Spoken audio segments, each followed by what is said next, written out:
નાગરિકોની સુરક્ષા માટે લગાવવામાં આવેલ સીસીટીવી કેમેરાની બેટરીઓની ચોરી કરતા એક સગીર સહિત 3 શખ્સોની પોલીસે દબોચ્યા છે। આરોપીઓ પાસેથી પોલીસે 29 ચોરાઉ બેટરી સહિત 1.95 લાખના મુદ્દામાલ સાથે ઝડપી પાડી કાયદેસરની કાર્યવાહી હાથ ધરી છે। પોલીસ તપાસમાં આરોપી દ્વારા છેલ્લા 1 વર્ષમાં 33 બેટરી ચોરી કરી હોવાનું સામે આવ્યું। રાજકોટ મ્યુનિસિપલ કોર્પોરેશન હેઠળના જે સીસીટીવી કેમેરા લગાવેલા તેના આઉટડોર યુનિટ ખાતે બેટરીઓ લગાડેલ હોય જે બેટરીઓ ચોરતી 3 ઇસમોને પકડી લેવામાં આવેલ છે અને તેઓના પાસેથી 29 બેટરીઓ રિકવર કરવામાં આવે છે। અલગ અલગ જગ્યાએથી 15 જગ્યાએથી બેટરીઓ ચોરેલ હકીકત જાણવા મળેલ છે। હાલમાં 29 બેટરી રિકવર થયેલ છે। અગાઉ પૂછપરછ ચાલુ છે, કેટલી અગાઉ ચોરીઓ કરેલી છે તે બાબતે પણ પૂછપરછ ને રિમાન્ડ દરમિયાન પૂછપરછ કરવામાં આવશે।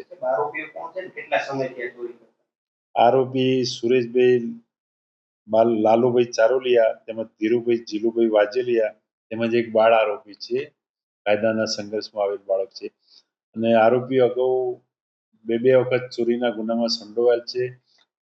કાયદાના સંઘર્ષમાં આવેલ બાળકે પણ અગાઉ મોટરસાયકલ ચોરી અને મોબાઈલ ચોરીમાં પણ સંડોવાયેલ છે।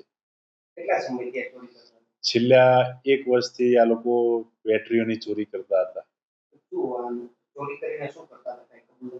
ચોરી કરીને હજી કોઈ આગળની હકીકત જણાવેલ નથી, પરંતુ બધી તમામ બેટરી એમના પાસે જ ઘરે જ હતી જે રિકવર કરવામાં આવેલ છે।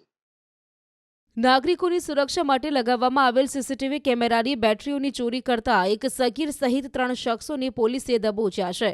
આરોપીઓ પાસેથી પોલીસે 29 ચોરાઉ બેટરી સહિત 1.95 લાખના મુદ્દામાલ સાથે ઝડપી પાડી કાયદેસરની કાર્યવાહી હાથ ધરી છે। પોલીસ તપાસમાં આરોપી દ્વારા છેલ્લા 1 વર્ષમાં 33 બેટરી ચોરી કરી હોવાનું સામે આવ્યું।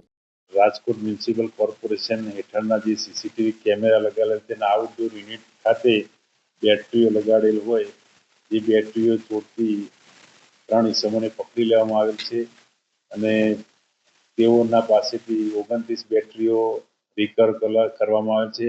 અલગ અલગ જગ્યાએથી 15 જગ્યાએથી બેટરીઓ ચોરેલ હકીકત જાણવા મળેલ છે। હાલમાં 29 બેટરી રિકવર થયેલ છે। અગાઉ પૂછપરછ ચાલુ છે, કેટલી અગાઉ ચોરીઓ કરેલી છે તે બાબતે પણ પૂછપરછ ને રિમાન્ડ દરમિયાન પૂછપરછ કરવામાં આવશે।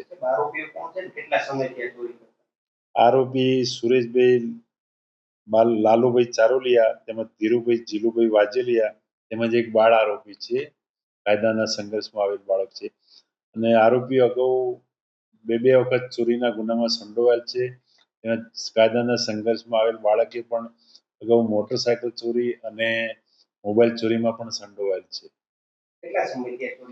છેલ્લા 1 વર્ષથી આ લોકો બેટરીઓની ચોરી કરતા હતા। ચોરી કરીને હજી કોઈ આગળની હકીકત જણાવેલ નથી, પરંતુ બધી તમામ બેટરી એમના પાસે જ ઘરે જ હતી જે રિકવર કરવામાં આવેલ છે।